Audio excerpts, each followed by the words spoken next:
Good morning. Today is August 1st. Welcome. Let's set our motivation aspiration by saying the four Immeasurables prayer. May all beings have happiness and the causes of happiness. May all beings be free from suffering and the causes of suffering. May all beings not be separated from the happiness that has never known suffering. May they rest in equanimity, free from attachment, anger, and aversion.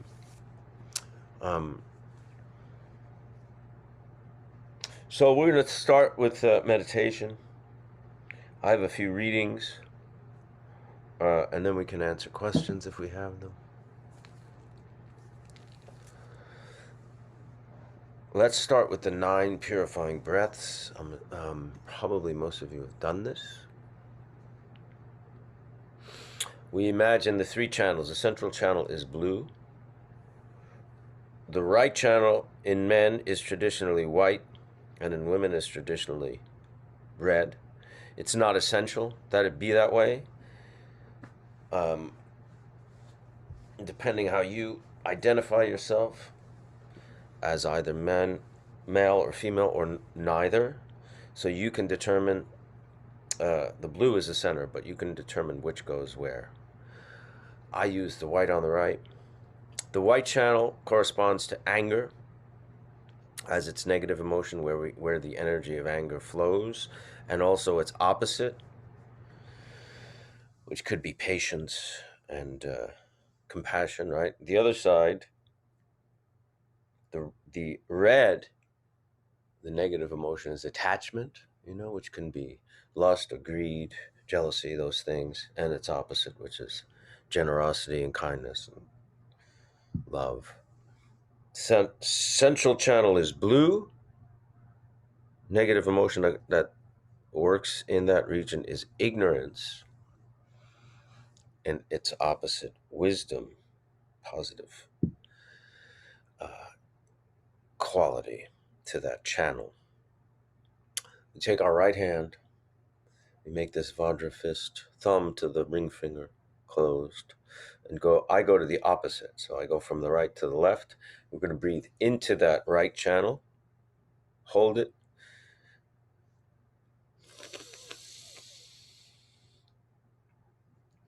switch, and then breathe out from the same channel. Breathing out all that negative emotion, either it's anger or attachment. Do it again. And in, you're breathing in that enlightened quality that we spoke about.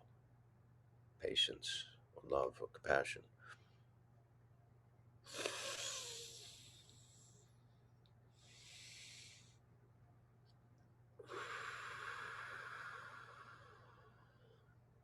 The navel area is where these 3 channels meet. So when we breathe in, we're imagining going down in that right channel, and we're holding it where those 3 channels meet.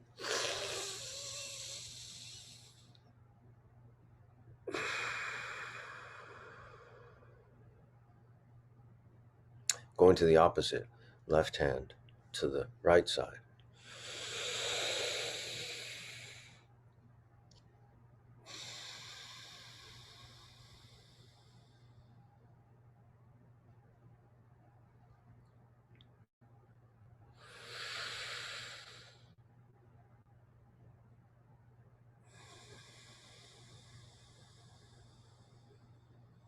Remember, these are energetic pathways, not unlike what they call meridians in acupuncture.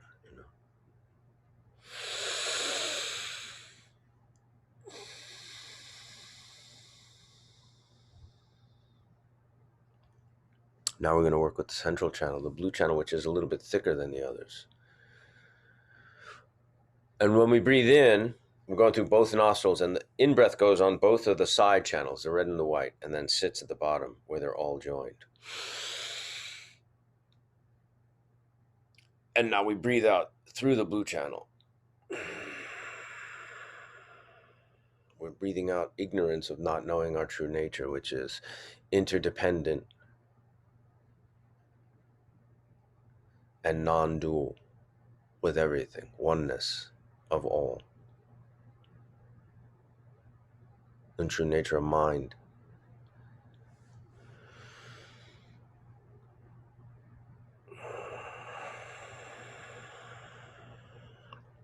And on the last breath, we're going to hold it, and we're going to imagine we're ejecting that breath out of the crown chakra, merging our consciousness with space. So instead of it coming out here, we're imagining it coming out here.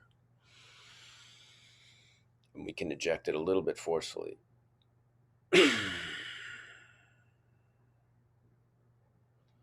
And then sit in that merged awareness, mind and space, inseparable, of the same qualities.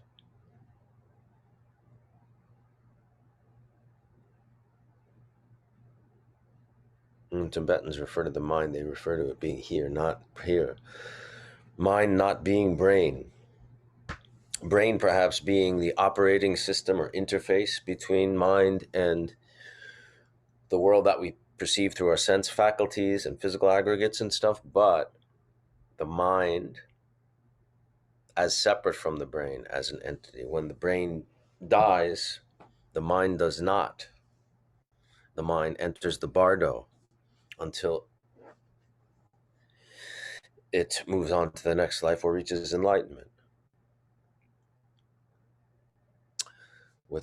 Let's take that into 13 minutes of meditation. I may talk through it a little bit, I may not.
You will begin to think,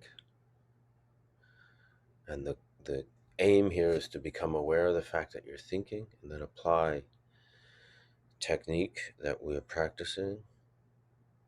One, going back to the breath, focusing on the breath, where it enters and leaves the place where the nostrils meet the upper lip, and putting your attention there. When you become aware that you're thinking, which is the whole key, we have spent countless eons moving from one thought to the next, interlocked, one leading into the next, like a endless chain or train.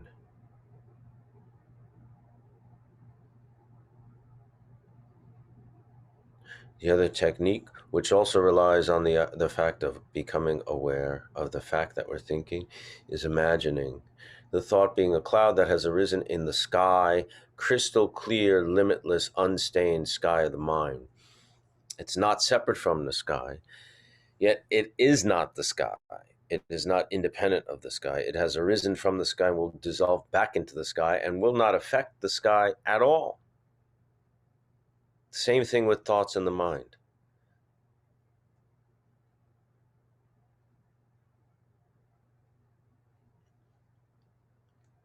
Third technique, which is the most, maybe a little bit more difficult. Becoming aware of the thought and then just resting in the nature of mind. Of course, you have had some experience sitting in that calm, clarity, limitless potentiality of the nature of mind, which in the past year, this perhaps you have. And if you have, when you're aware that you're thinking, you use that awareness to sit in the nature of mind and connect to that quality. Open spaciousness, calm, and just rest in it. That they call, that's known as a Dzogchen meditation, which Lama Surya Das kindly taught us when he was here. That class is on our archives on IGTV and on the YouTube channel.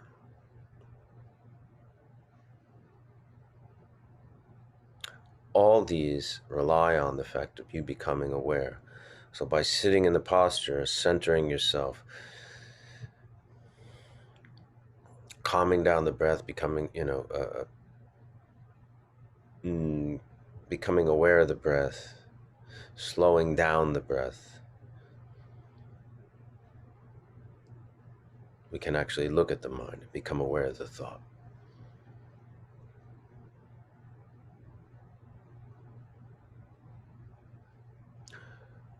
Chances are you're going to be having a lot of thought, and that's okay. Just become aware of it.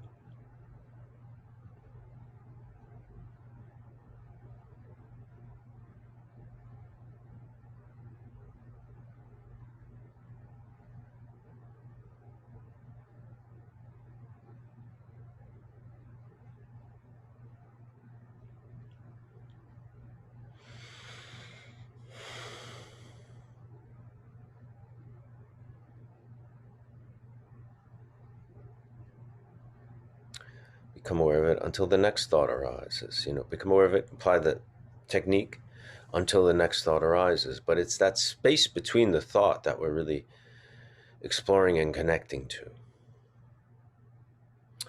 And it's important to get a taste of that spaciousness, which is always accompanied by calm.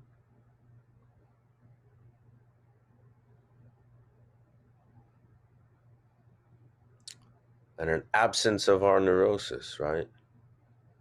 That's always there. So every time you sit and you actually connect, you become aware of the thought and you practice the technique and you connect to that nature of mind, it's always the same. It's always that quality. It's the thoughts that are charged differently. One is about anger, one is about desire, one is about jealousy, one is about fantasy, one is about anticipation, one is about regret, one is about worry, one is about pleasant memory with attachment to a loved one that's gone, all those things. And they have different levels of energy and qualities.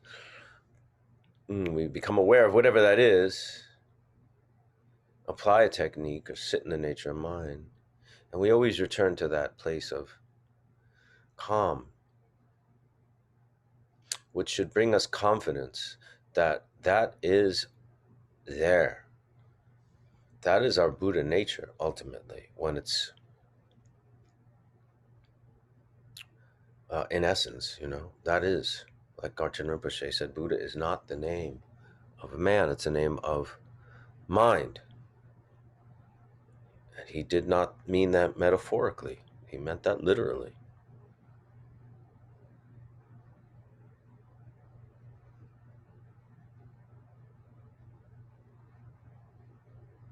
So if we're really resting in the nature of mind, we're resting in our own Buddha nature. We're glimpsing that. That's why it always feels the same and why it feels calm and clear, peaceful. And that can never be altered. No matter how many thoughts, no matter what you go through, no matter what you do, you may become further away from accessing it, but it is always there and always will be there. You can't get more of it. You can't give any of it away. It cannot be like the sky. It cannot be altered.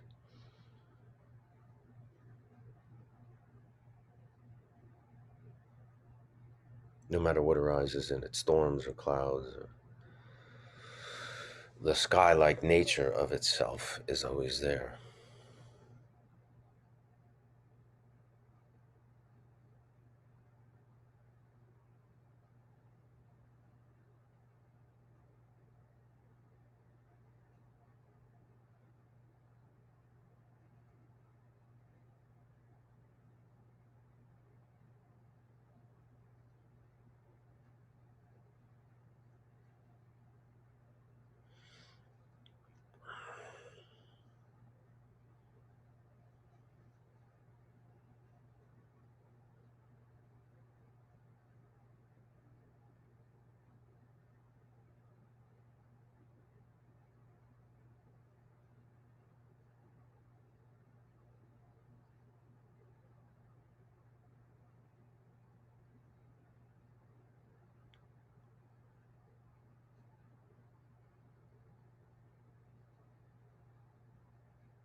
Great.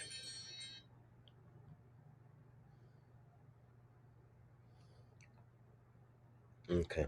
I'm going to do some reading.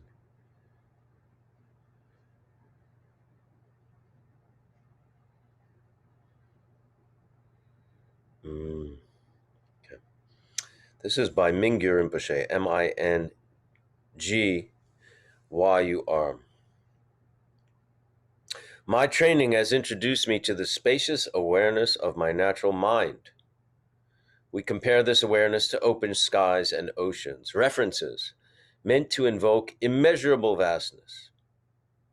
Even though awareness is more immeasurable than skies and oceans combined.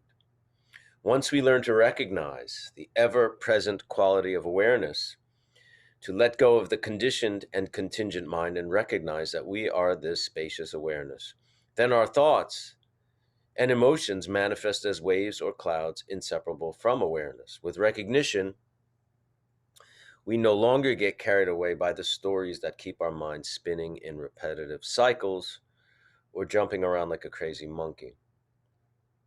So with recognition, we are no longer carried away by the stories. What we are training in our meditation is recognizing, is that recognition, exactly that, and recognizing that we are, as Mingyur Rinpoche says, we are that spacious awareness. That is our mind. And I think that's very important.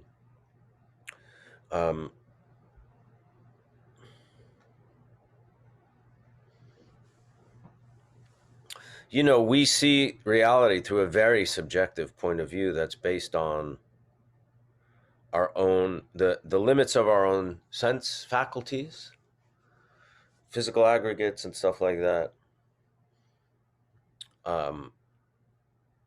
And this reality creates the illusion of the self being self-existent and separate from the rest of reality.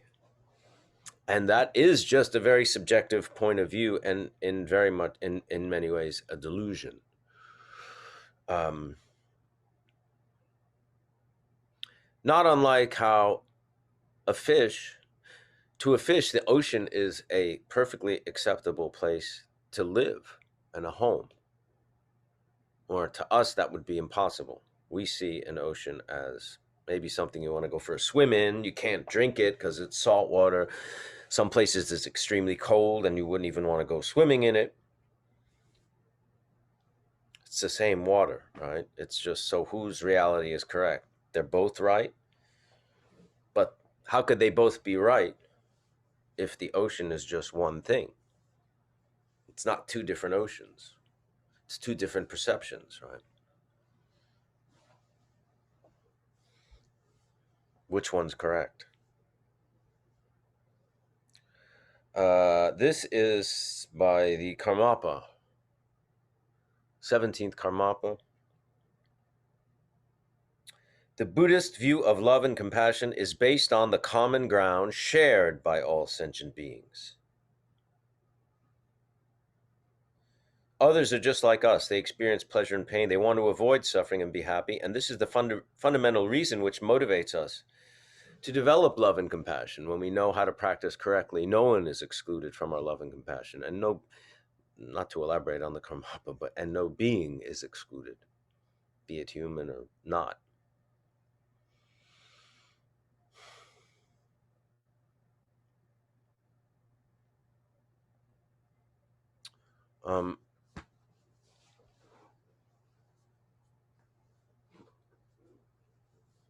So really the practice of Buddhism is liberating us from that delusion, because we're deluded beings based on our karma. And when you think about karma and action and reaction, you have to remember that karma doesn't just come from the moment, right? So you start with the result of prior karma, right? So it's not just you do an action, you get a result, that's your karma. The fact that you're able to do the action The fact that you're sitting here right now is the result of prior karma.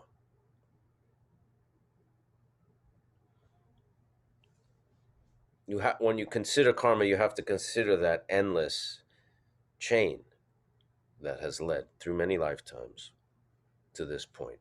It's not just from this moment on. Let's see if we have any questions today.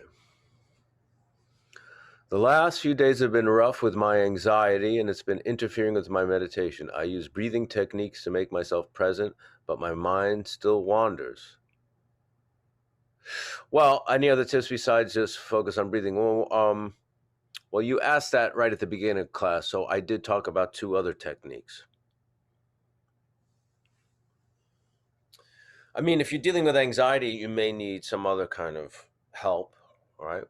Professional help, therapeutic. So that's always something to consider.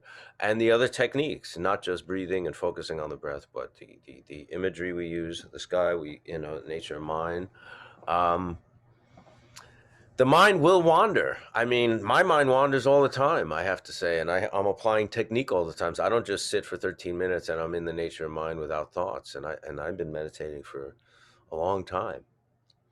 So that's part of it. It's just becoming aware.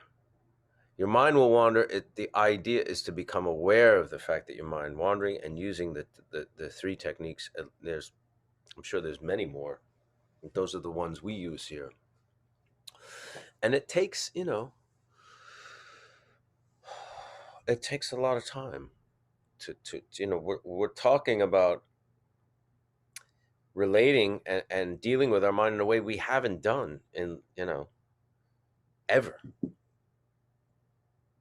It's habituation to habits that are really very much ingrained. Think about someone who's never exercised in their whole life and now they're 40 and they're going to start working out.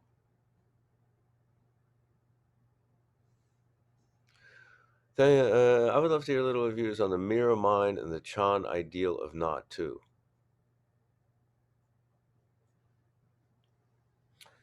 I don't know I don't know about Chan. Not too. I'm talking about non-dualism, which we've talked about many times in this class. Which non-dualism is the true nature of reality.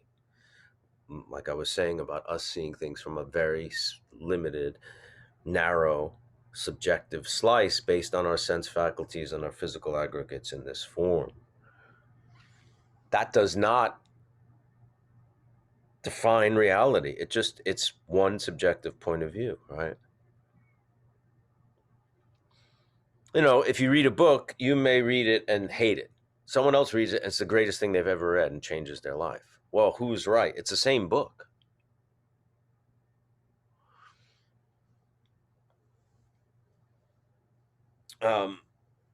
That's just referring to, this subjective point of view. Non-dual means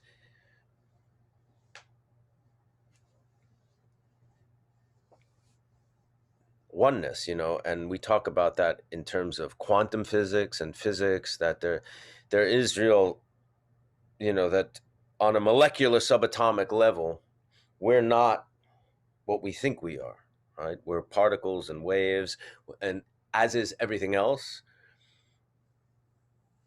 in many ways made from the same materials. So when we learn that, and when that becomes realized, then we behave based on that knowledge, not based on us being separate entity, not based on just the needs of the self. Mirror mind, I look at it like this, right? My prior karma from this life and prior lifetimes have led me to this point. So everything I see in this room, then when I go outside, if I'm on the subway, if I'm in the park, the people I see, is in a sense a mirror of my own karma, a result. The fact that I'm seeing it is a result of my own karma. And then if you consider the idea of non-duality, that reality is just that. It's not me looking at other people. If you kind of settle into that awareness without thinking about it and judging, this person looks like that, or this person looks, I can't trust him, or this one looks attractive. Sitting in the nature of mind,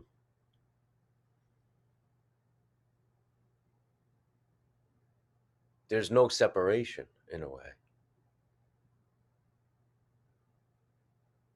from you and all that. You are all that, and all that is you. Does that make sense? Why does my tears fall on my cheeks? It could be just you settling into,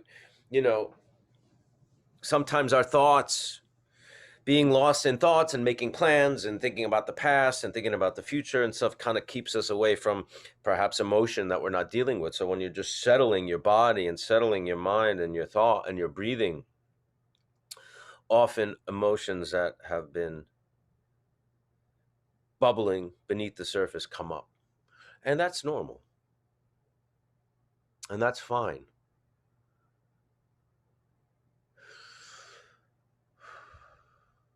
I recently had to start a new customer service job, and after not working in person for 2 years, I've forgotten how unkind people can be.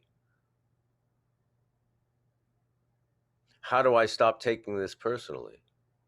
It's impacting me negatively, and I know it shouldn't. How do you stop taking it personally? By not taking it personally.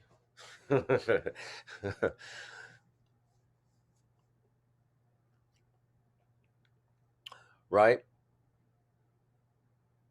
Meaning, who's taking it personally? Who is this me that's taking it personally?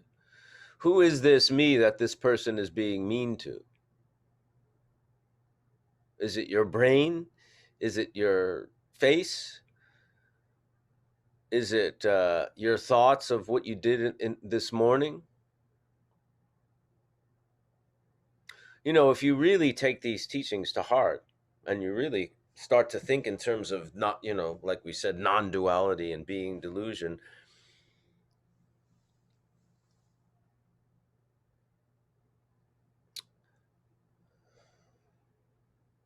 then there's nothing to really defend. Now, of course, you're not going to allow someone to abuse you. They may need to be shown that they're being abusive, and they need to be taught that it's not a good thing. But to be able to do that with awareness is the difference. To be able to be aware and saying this person is being rude because they're unhappy. And their rudeness, can be dealt with directly rather than from your own wounded point of view.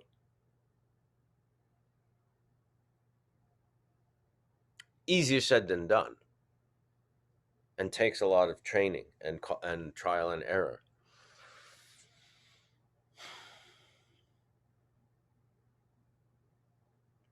It felt like 12 and a half minutes to calm my mind today. That's pretty good, I think, 12 minutes to calm the mind. After countless lifetimes of an uncalm mind, 12 and a half minutes is pretty good. When your practice is like this, do you try to sit longer or meditate later in the day? Maybe, maybe not. I think the key is not to judge that it took 12 and a half minutes to calm your mind as bad or good. What's bad and what's good? We're not all going to be, enlightened Buddhas and yogis and just sit and, and be in samadhi for an hour. Some of us are, probably very few of us, but most of us are just, students trying to, learn something new, even if it's not so new. We don't have to judge whether that's bad or good. It's good that you're sitting, period. Although that shouldn't even be judged. You're sitting. It took 12 and a half minutes, period. Not good, not bad. You're sitting, not good, not bad. It's just your reality.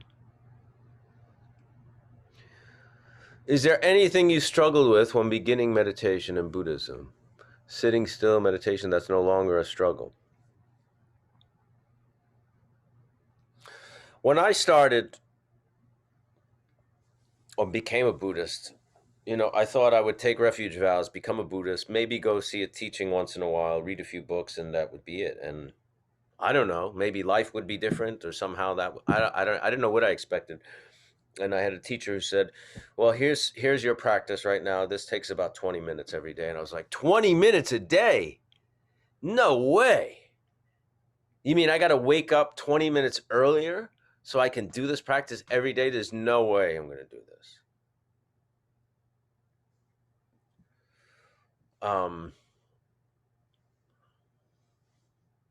like anything that we learn with time and with practice and with effort, uh, it becomes, I'm not going to say easier, but it becomes habitual in a good way.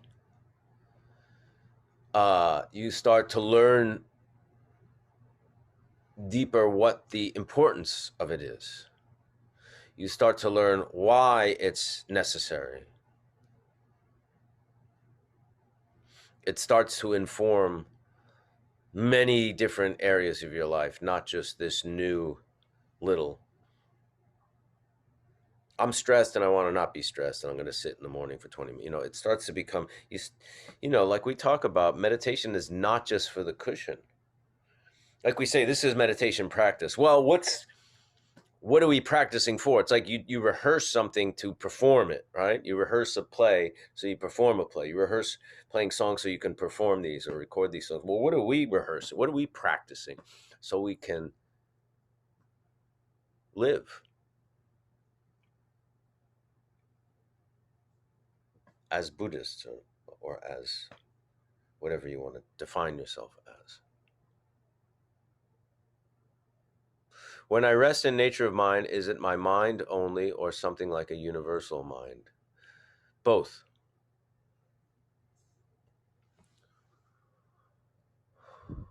Like Garchen Rinpoche says, when we meditate, we are one.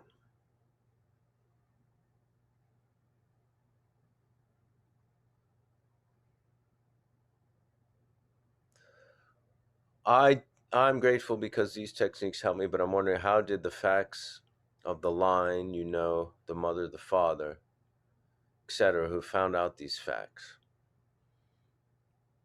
Well, in Buddhism, my teacher, Garchen Rinpoche, is part of a lineage that can be traced back to Buddha 2,500 years ago. Teacher to student, teacher to student. I moved back home with an extremely difficult parent. I try to be mindful and empathetic, but she tends to aggravate me a lot. That's the biggest test, right, of practice, is dealing with family, I find. I could go to work on a movie set for 14 hours and deal with other actors and crew people and stuff like that and be, calm and mindful. And then I come home, and when I was raising, and my kids don't no longer live with me, when they did, I could come home and one little thing could just really get under my skin. I try to be mindful and empathetic with her, but she tends to aggravate me. Do you have any advice on keeping inner harmony around difficult and closed-minded people?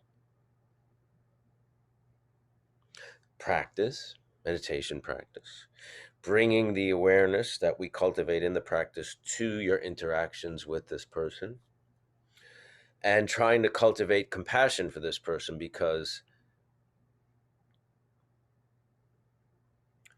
closed-minded people suffer a lot from their closed-mindedness.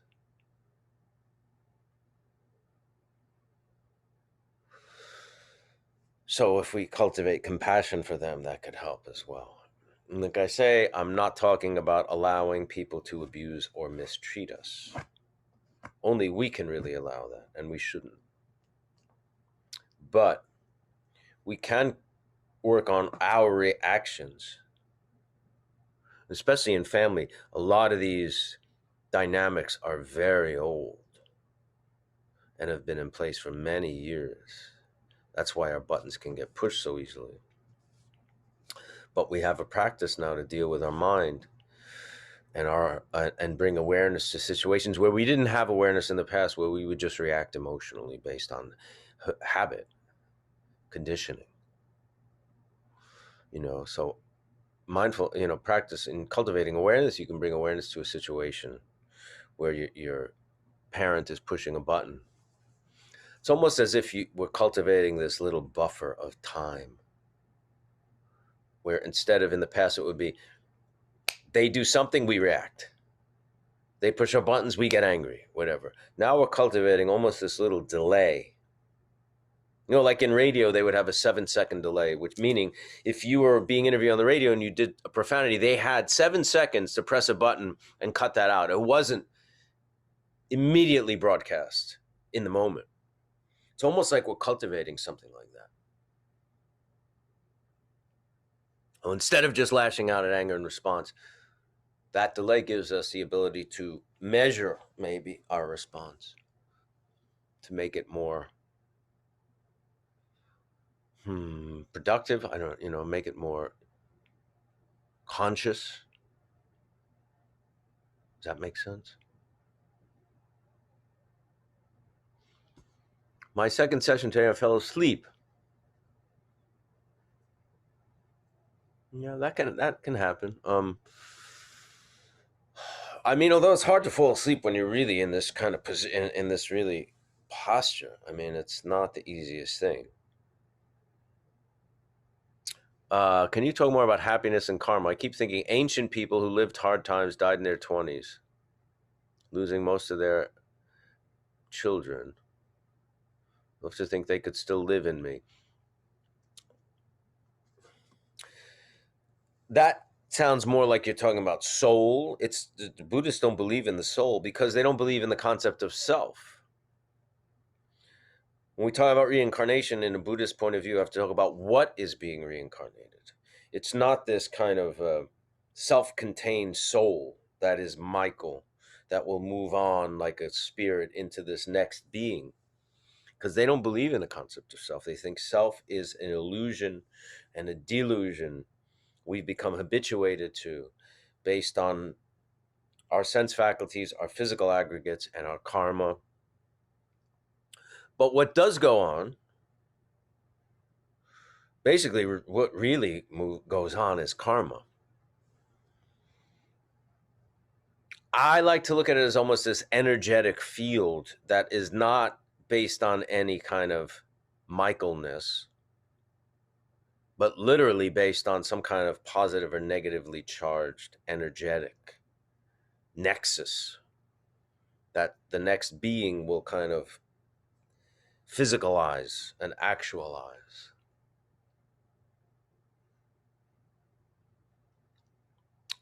I lost my mother to cancer. Do you have any idea how to cope with loss, moving on while still preserving that person's dignity in your life?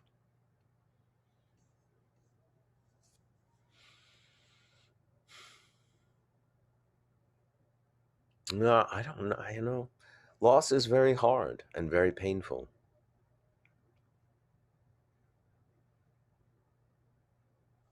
I think, the Buddha lived till he was, I think, 80 something, 84, something like that.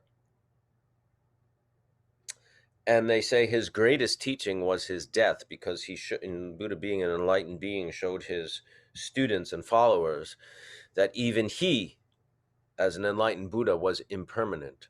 Impermanent being part of the view, when we talk about the view of Buddhism and reality, it's impermanence. Everything is impermanent. Even scientists say the earth is impermanent, and the planets. A mountain is impermanent. Second by second, its structure, molecular structure, changes. We age. Compared to a mountain, we have very short lifespan. We have to realize this and make adjustments.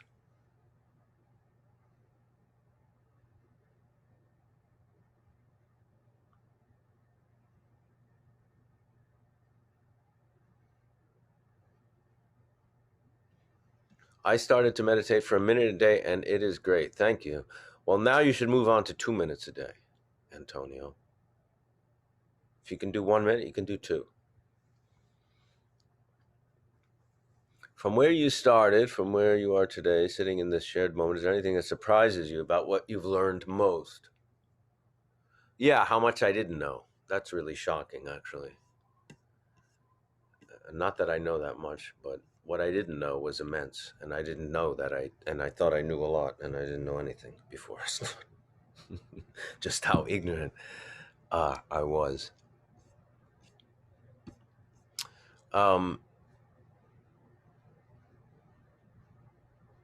Yeah, Victoria's going to come back and do another teaching very soon.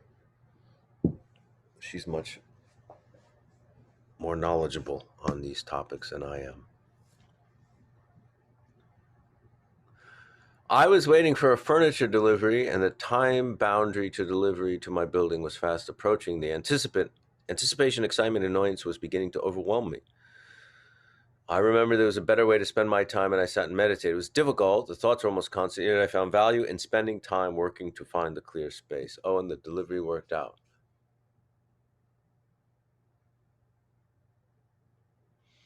Yeah, that's good. What also can help is knowing that there's certain things like so I have a show coming up in 2 weeks, right? 2 shows, whatever. Now, it's the first time I'm going to be really doing a show with people in a club because of COVID, and now there are COVID cases and variants and stuff. So maybe they'll have to cancel it, or maybe have less people. I don't know. And immediately it was like, we're working so hard for this. We want this. So, and then I'm like, you know what? You can't control this at all.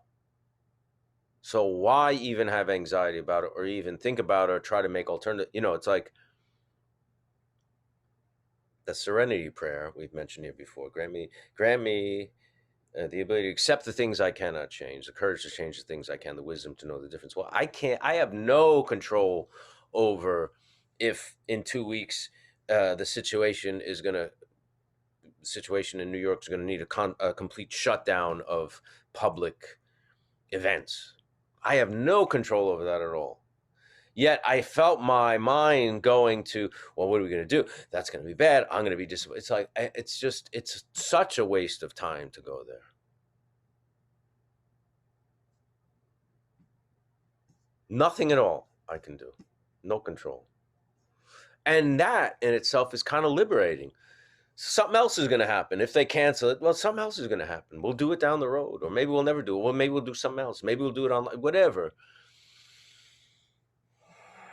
To breathe into that is a lot of, to start to see the world in that way is so liberating. To start to trust in our karma is in many ways very liberating.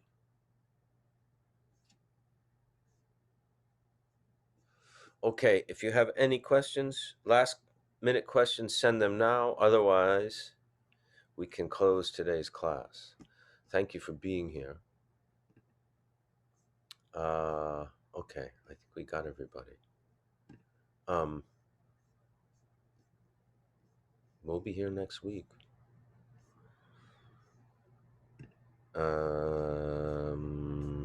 Okay, let's dedicate the merit from today's session to the benefit of all beings. By this merit By this merit may all beings attain the state of enlightenment and conquer the enemies of faults and delusion. May they be liberated from this ocean of samsara and its pounding waves of birth, old age, sickness, and death. There's a word that I took out of this prayer because when we started, I didn't want that word to confuse people. And the word is, by this merit may all beings attain the omniscient state of enlightenment. I took out the word omniscient because there's a theistic thing, godlike thing connected to that word. But when you think about it, when we talk about enlightenment being the end of delusion and realizing the true nature of reality, and that realization being omniscient, meaning when you know the truth, you know all. We don't have to put that word in, but think about it. See you next week. Thank you, Nick. You're the best. We appreciate you very much. We'll see you next week.